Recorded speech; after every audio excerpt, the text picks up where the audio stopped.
생수의 강이라는 제목으로 요한복음 7장 37절에서 39절 말씀을 우리 함께 보겠습니다. 요한복음 7장 37절에서 39절 말씀 우리 한 목소리 같이 읽겠습니다. 시작. 명절 끝날 곧 큰 날에 예수께서 서서 외쳐 이르시되 누구든지 목마르거든 내게로 와서 마시라. 나를 믿는 자는 성경의 이름과 같이 그 배에서 생수의 강이 흘러나오리라 하시니 이는 그를 믿는 자들이 받을 성령을 가리켜 말씀하신 것이라. 예수께서 아직 영광을 받지 않으셨으므로 성령이 아직 그들에게 계시지 아니하시더라. 아멘. 우리가 지난 몇 주 동안 함께 살펴보고 있는 요한복음 7장은 예수님께서 초막절 절기에 성전에서 선포하신 세 편의 설교입니다. 레위기 23장에서 우리가 함께 봤던 것처럼 초막절은 광야 40년을 기념하면서 7일 동안 초막을 짓고 거기에서 거하는 절기였습니다. 그 초막절 7일 동안 매일 아침 제사장들이 실로암 못에 가서 금 항아리에 물을 길어와서 성전 제단에 붓는 의식을 행했다고 합니다. 그러면 그 백성들이 그 뒤를 따라가면서 기쁨으로 구원의 우물에서 물을 기르려다 이사야 12장 3절을 함께 노래하고 했다고 합니다. 그리고 초막절이 끝나는 마지막 7일째는 이 절기의 절정으로서 제단 주위를 7번 돌면서 호산나를 외쳤다고 합니다. 이 오늘 본문은 바로 그 7째 날 명절 끝날에 예수님께서 아마 그 7번 호산나를 부르며 제단 주위를 도는 그런 의식을 마치고 나서 성전에 서셔서 큰 소리로 감격에 겨우셔서 큰 소리로 외친 말씀이 아닐까 이런 생각이 듭니다. 그 옛날 메마른 광야를 지나는 동안 하나님께서 반석에서 물을 내셨던 것처럼 이제 예수님께서 광야 같은 이 세상을 살아가는 우리에게 생명의 샘물을 내시는 반석이 되실 것을 말씀하고 계시는 것입니다. 하나님께서 반석을 깨뜨리셔서 샘물이 강물처럼 솟아나게 하셔서 그 모든 백성들 200만이 넘었던 그 백성들이 생명을 얻었던 것처럼 이제 예수님께서 자기의 몸을 반석처럼 깨뜨리셔서 생명의 샘물을 강물처럼 흘러보내심으로 이 땅에 목마른 모든 영혼들에게 생명을 주실 것이다 라고 약속하고 계시는 것입니다. 아마 이 세 편의 설교는 각각 다른 날 하신 설교일 것입니다. 우리가 지지난주와 지난주에 한 번씩 이렇게 설교를 나눴습니다. 첫 번째 설교였던 7장 14절은 명절 중간에 초막절 중간에 은밀하게 예루살렘으로 올라가셔서 가르치기 시작하셨다라고 얘기합니다. 아마 초막절 절기 한가운데쯤이 넷째 날쯤에 이 말씀을 하신 것 같아요.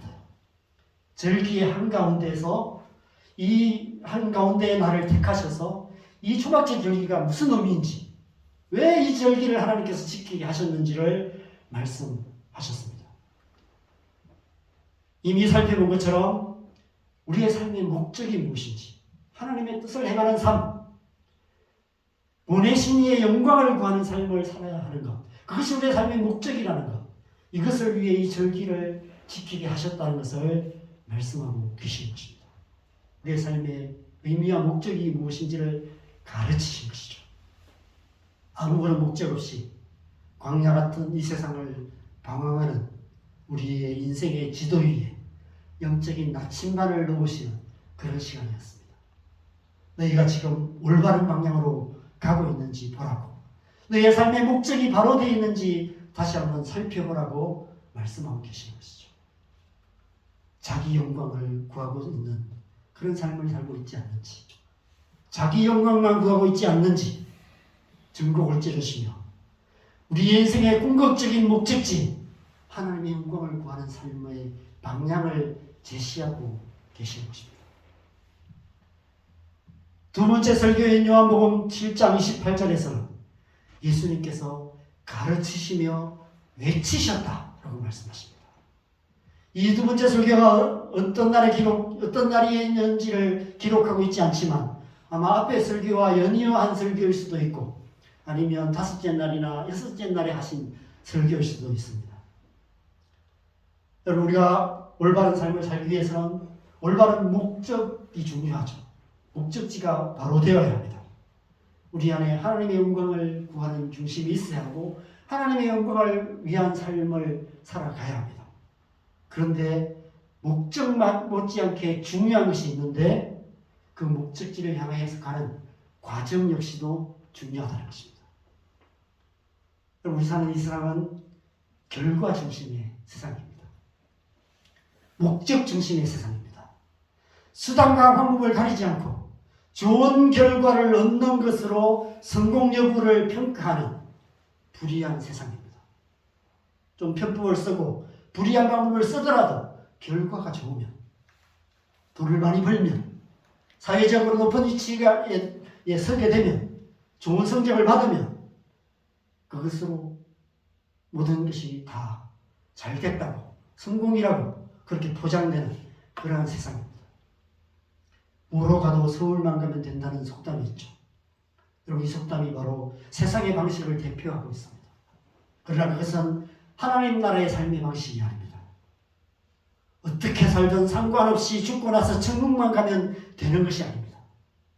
복음은 단지 예수 믿고 천국 가는 것만을 말하지 않습니다. 우리가 잘 살아야 하는 이유가 그 때문입니다. 그리스도인다운 삶을 살아가야 하는 이유가 그 때문입니다. 그리스도인답게 살아가는 것이 그리스도인이 되는 것만큼 중요합니다. 우리가 예수님을 믿음으로 그리스도인이 됩니다. 그러나 그리스도인이 되어서 날마다의 삶 또한 믿음의 삶을 살아가야 하는 것이죠. 이 땅을 살아가는 동안 믿는 자로서 합당하게 살아가야 합니다. 올바른 목적지로 가는 그 길 또한 올바른 길이어야 하고 올바른 방식으로 살아가야 하는 것이죠. 하나님의 말씀을 따라 합당하게 살아가야 하는 것입니다. 그래서 예수님께서 두 번째 설교에서 우리 인생이 어디서부터 와서 어디로 가는 인생인지를 말씀하십니다. 우리가 마땅히 가야 할 길을 말씀하세요. 내가 어디서부터 왔고 이제 내가 나를 보내신 이로 돌아갈 것이다 라고 말씀하십니다. 우리 인생이 다 그렇다는 거예요. 하나님께로부터 와서 하나님께로 가는 인생. 그래서 그 가는 인생 길을 하나님의 뜻대로 살아가는 것이 마땅하다라고 말씀하고 계시는 것입니다. 하나님 나라를 향해 가는 그 한 걸음 한 걸음 하나님의 말씀을 따라 하나님의 백성답게 살아가야 한다는 것이죠. 그런데 이 33절 이후에 이렇게 말씀하세요. 같이 읽겠습니다. 시작. 너희가 나를 찾아도 만나지 못할 터이요 나 있는 곳에 오지도 못하리라 하시니. 너희는 나 있는 곳에 오지 못할 것이다. 왜 오지 못할까요? 지금 그들이 가는 길이 하나님께서 원하시는 길이 아니었기 때문입니다. 하나님이 원하시는 방법으로 살지 않고 있기 때문입니다.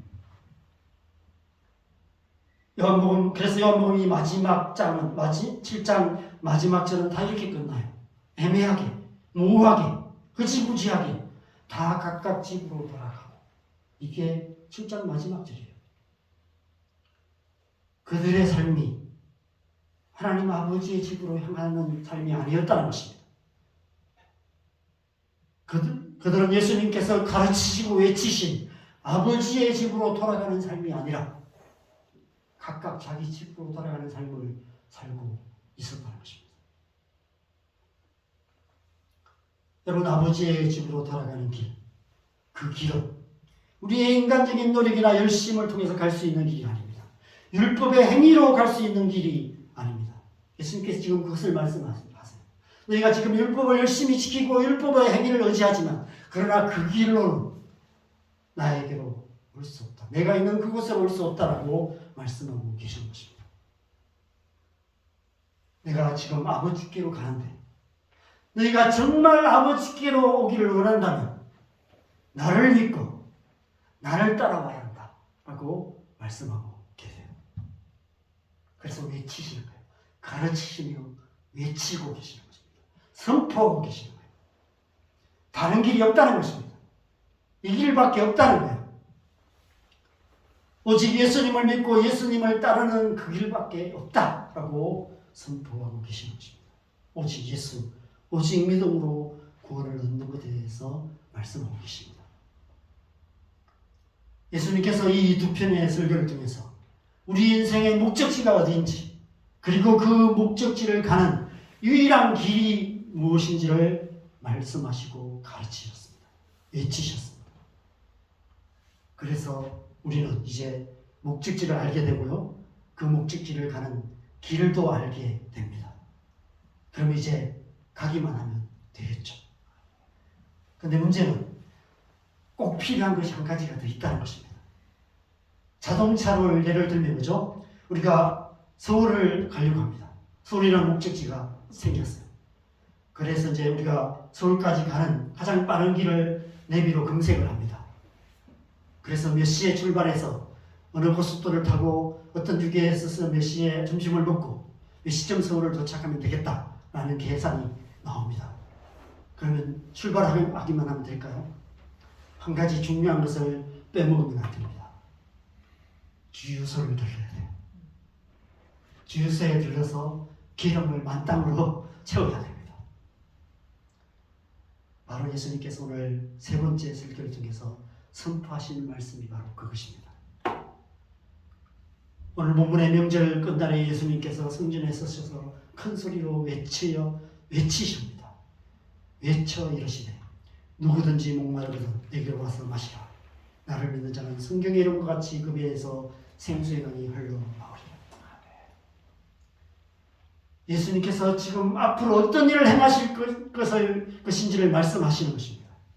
우리에게 성령을 주실 것을 말씀하시는 거예요. 성령의 생수의 강물이 우리 안에서 흘러나오게 하시겠다는 것입니다.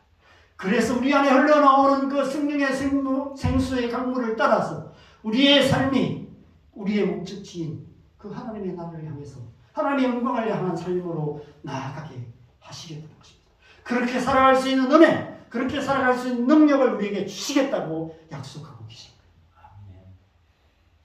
여러분, 지금까지 신앙생활 해와서 아시겠지만 신앙생활은 우리의 힘으로 시작할 수도 없고 우리의 힘으로 계속해 나갈 수도 없고 우리의 힘으로 마칠 수도 없습니다. 성령의 은혜를 받아야 비로소 신앙생활이 시작돼요. 교회는 다닐 수 있습니다. 모태신앙으로 엄마 뱃속에 태어날 때부터 교회를 나올 수 있습니다. 10년, 20년, 30년 교회 생활 꿋꿋이 할 수는 있어요.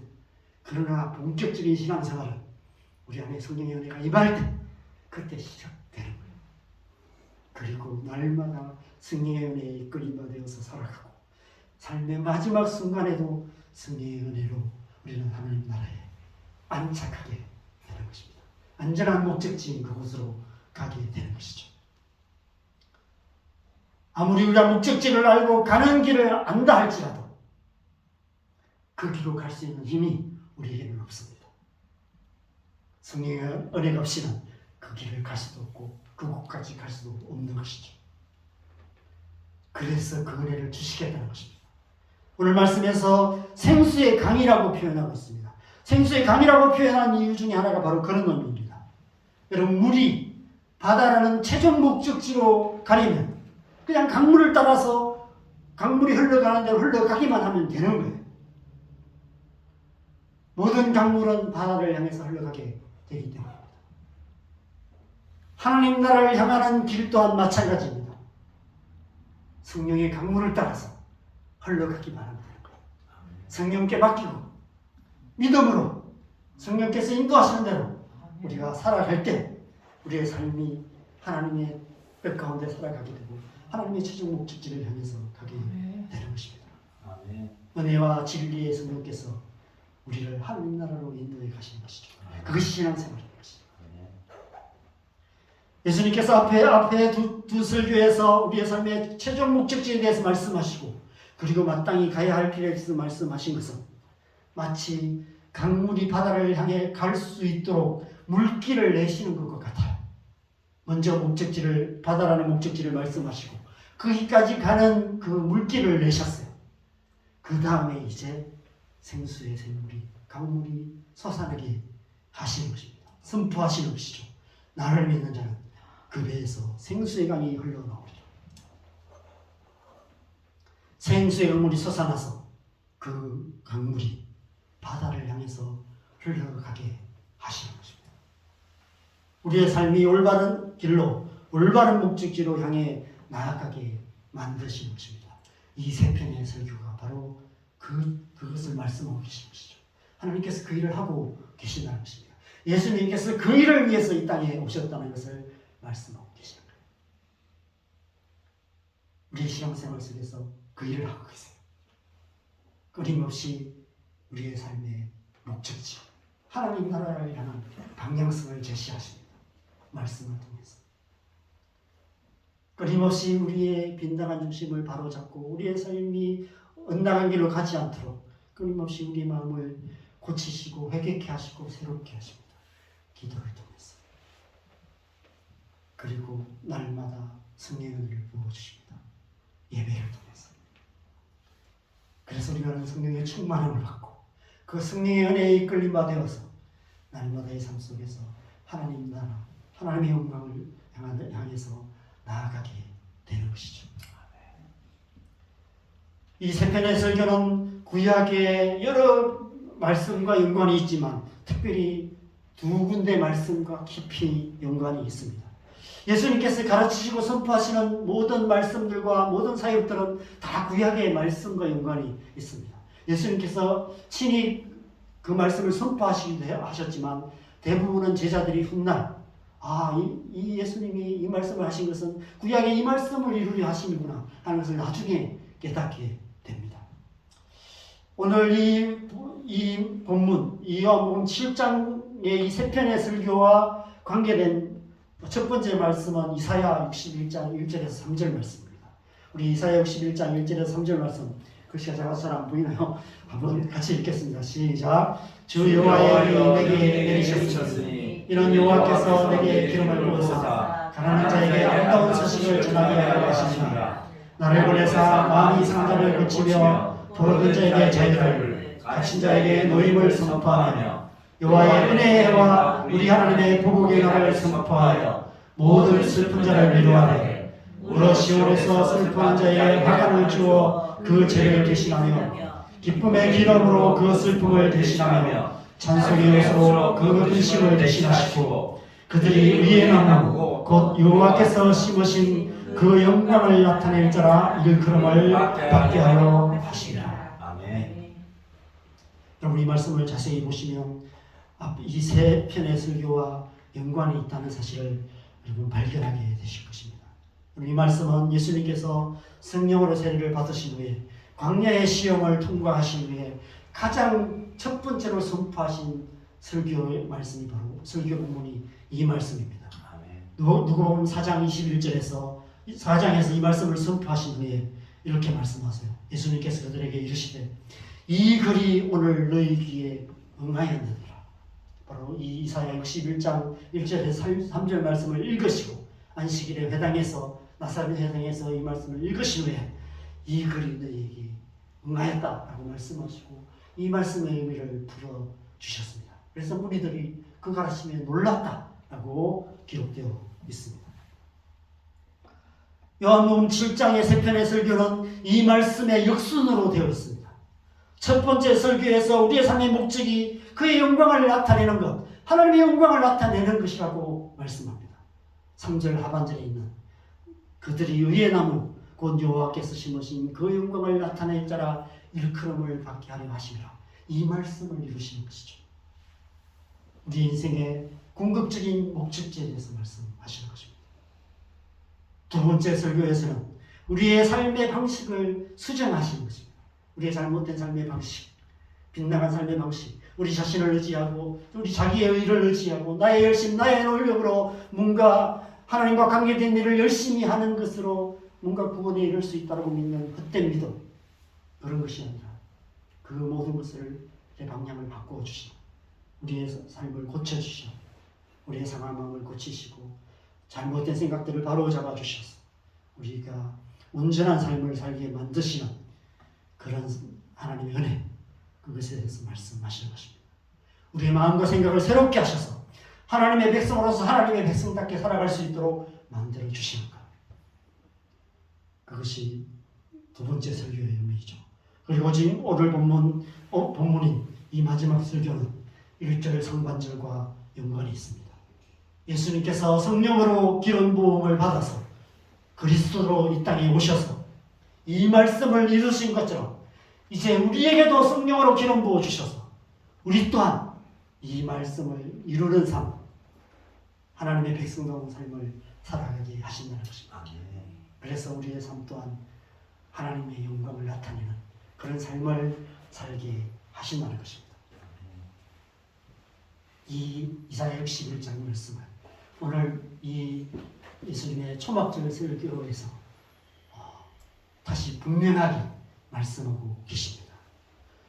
또 이 세 편의 설교와 연관이 된 두 번째 연관된 구약의 말씀은 에스겔 47장에 있는 에스겔의 환상입니다. 에스겔 47장을 보면 에스겔에게 하나님께서 성전의 환상을 보여주세요. 성령께서 에스겔을 데리고 성전 문에 이르게 하십니다. 그런데 성전에 보니까 성전에서 물이 서며 나와요. 물이 흘러나오는데 이 2절 마지막에 보면 그 물이 성전 동쪽에 오른쪽으로 서며 나오더라 라고 말합니다. 성전 문지방에서 서며 나오는 물이 서며 나오고 있는 환상을 보여주세요. 그런데 이 물이 1천척을 측량하니까 발목에 차오르고 1천척을 측량하니까 무릎에 차오르고 또 1천척을 측량하니까 허리에 차오르고 그 1천척을 측량하니까 건너지 못할 강물이 되는, 점점 더 흘러갈수록 강물로 변하는 그런 환상을 보여주십니다. 이 환상은 세 번째 말씀과 관계가 있어요. 성령의 강물이 흘러나오는 그 환상, 그것을 약속하고 계시는 것입니다. 그런데 이 강물이 흘러가면 어떤 일이 일어나나요? 8절과 9절에 보면 이 강물이 흘러갈 때 그 물로 말미암아 바닷물이 살아나고 생물이 살아나고 그래서 모든 것이 살아나는 역사가 일어나게 됩니다. 생명을 주는 역사가 일어나게 되는 거예요. 바로 두 번째 설교와 관계가 있습니다. 이사야 말씀의 그 중간 말씀과 관계가 있는 거예요. 그 말씀과 연관된 말씀을 하고 계십니다. 그리고 마지막 12절에 보면 이렇게 말씀합니다. 같이 읽겠습니다. 시작. 강 좌우가에는 각종 먹을 거실나무가 자라서 그 잎이 시들지 아니하며 열매가 끊이지 아니하고 달마다 새 열매를 맺으리니 그 물이 성소를 통하여 나오리라. 그 열매는 먹을 만하고 그 잎사귀는 약재가 되리라. 바로 하나님 나라의 열매 맺는 삶, 의의 나무, 하나님의 영광을 나타낼 자가 되게 하신다는 것을 말씀하고 계신 것이죠. 첫 번째 설교에서 선포하신 말씀이 이루어지는 것입니다. 성령의 은혜가 우리 안에 부어질 때, 그 성령의 강물이 우리의 삶 속에 역사될 때, 그 성령의 은혜로 말미암아 우리의 상한 마음이 치유되어지고 우리의 생각들이 바로 잡아질 때, 우리가 하나님의 백성답게 살아가는 삶을 살아갈 때, 그 강물로 통해서 우리의 삶이 하나님의 영광을 나타내는 삶이 된다는 것입니다. 그 일을 행하시기 위해서 예수님께서 이 땅에 오셨다는 것을 말씀하세요. 그런데 그것을 넘어서서 오늘 말씀에서 이 성령의 강물이라고 표현하는 것에는 더 깊은 의미가 있습니다. 여러분, 성전의 문지방에서 물이 서며 나와요. 그런데 그 서며 나오는 물이, 이 서며 나오는 물이 흘러가면 그 물이 점점 더 땅에 흡수되어서 없어져야 마땅합니다. 그런데 물이 서며 나오는데 그 물이 1천척을 측량해 보니까 더 물이 많아져요. 1천척을 측량하니까 더 물이 또 더 많아져요. 그리고 강물이 돼요. 어떻게 그 일이 일어날까요? 여러분, 우리가 강물을 거슬러 올라가 보면 그 비밀을 알 수 있습니다. 강물을 거슬러 올라가 보면 우리의 새벽에 토끼가 와서 먹고 가는 이 깊은 산속 옹달샘이 거기에 있습니다. 이 작은 옹달샘에서부터 물이 시작돼요. 이 옹달샘이 흘러가면 계곡물이 돼요. 겨울물이 됩니다. 이 겨울물들이 모여서 작은 시냇물이 되고, 이 작은 시냇물이 모여서 큰 강물이 됩니다. 이 강물이 바다를 이루는 것이죠. 그래서 앞서 요한복음 4장에서 예수님께서 사마리아 물가를 찾아가셔서 한 여인을 만나시고 그 속에서 영생하도록 솟아나는 생물을 주시겠다는 약속을 주십니다. 그 한 사람이 있어야 되는 거예요. 작은 웅달새만. 그 사마리아 물가의 여인에게 주신 그 작은 웅달새 하나에서 이 강물이 흘러나게 될 것을 말씀하세요. 이제 초막절에서 예수님께서 성전에 서셔서 큰 소리로 외치십니다. 나를 믿는 자는 성경의 이름과 같이 그 배에서 생수의 강이 흘러나오리라.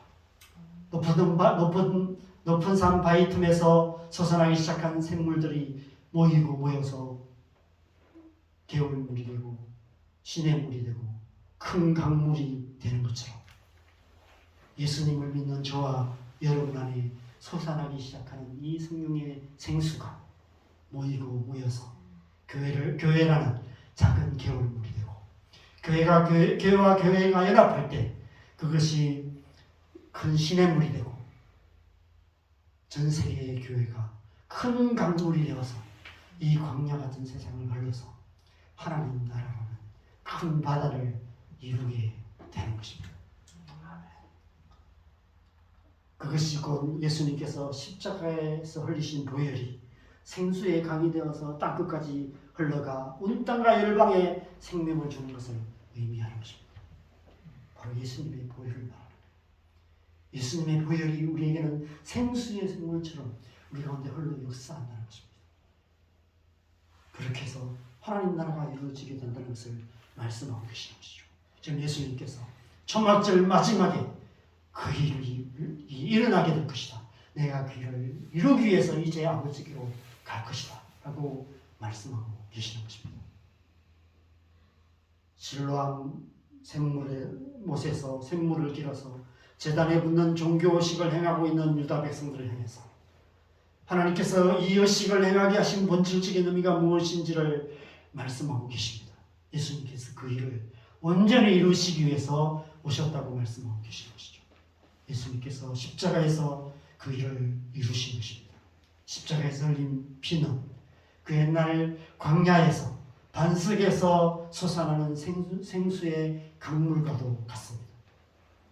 예수님을 믿는 모든 자들은 그들 안에 그 생명의 생수의 강물이 흘러나게 되고 우리로부터 스며나오는 그 생수의 강물로 말미암아 생수의 샘물로 말미암아 그것이 교회를 통해서 이 땅 가운데 강물처럼 흘러 역사하여서 온 땅과 열방을 구원하는 생수의 강물이 되는 것입니다.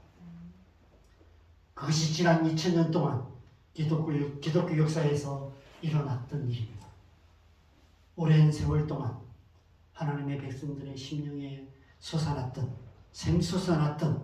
그 성령의 생수가 작은 개울물과 시냇물과 큰 강물을 이루어서 메마른 광야 같은 이 땅에 하나님 나라의 역사를 이루어왔고 지금도 이 땅과 온 땅과 열방 가운데 그 생명의 역사를 이루어가고 있는 것입니다. 아멘. 그런데 우리의 삶이 올바른 목적과 올바른 방향으로 향하고 있지 않다면 그 일은 일어날 수가 없는 것이죠.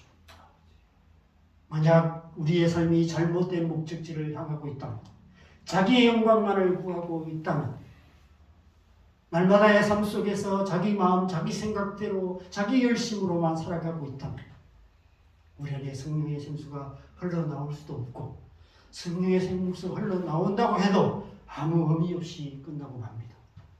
오히려 제한이 될 뿐입니다. 그래서 먼저 우리 안에 하나님의 영광을 구하는 마음이 필요합니다. 우리 안에 세상이나 세상에 있는 것들을 사랑하는 마음을 버리고 오직 하나님을 사랑하며 하나님의 뜻을 행하는 마음이 필요하다는 것입니다. 그래서 첫 번째 설교와 두 번째 설교를 하시고 마지막이 세 번째 설교를 하시는 것이죠.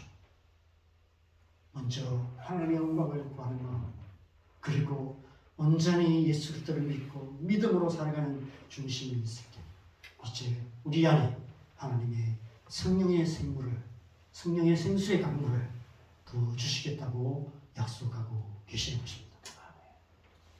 여러분의 신앙생활에서 말씀과 기도가 중요할까요? 왜 예배가 중요할까요?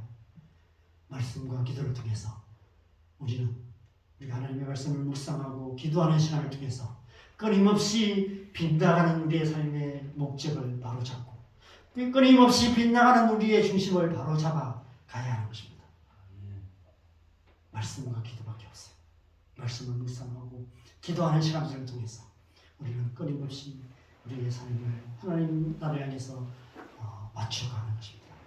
그렇게 살아갈 때 우리가 예배하고 하나님 앞에 나가는 시간들을 통해서 하나님께서 우리 가운데 성령을 부어주십니다. 성령으로 충만하게 해주세요. 그러면 우리가 성령의 충만함을 따라서 그 성령의 능력으로 강물처럼 이 땅 가운데 하나님 나라를 이루어가는 삶을 살아갈 수 있는 것입니다. 이 한 주간 저와 여러분의 삶이 그런 삶이 되기를 바랍니다. 아멘. 말씀 묵상과 기도를 통해서 우리에게 빗나간 마음과 생각을 바로잡고 그래서 하나님의 성령의 충만함을 받아서 성령의 강물이 홀로 역사하는 삶, 그래서 하나님의 영광을 나타내는 삶, 우리의 가정과 교회와 우리가 살아가는 직장과 이 땅 가운데 하나님 나라를 이루어가는 삶을 살아가는 저와 여러분 되셨으면 좋겠습니다. 아멘. 이것이 우리를 향한 하나님의 뜻인 줄 믿습니다. 우리 함께 우리 찬양하시고 우리 함께 기도하는 시간 갖겠습니다. 우리 찬송가 190장 성령이여 강림하사 이 찬양을 함께 하시겠습니다.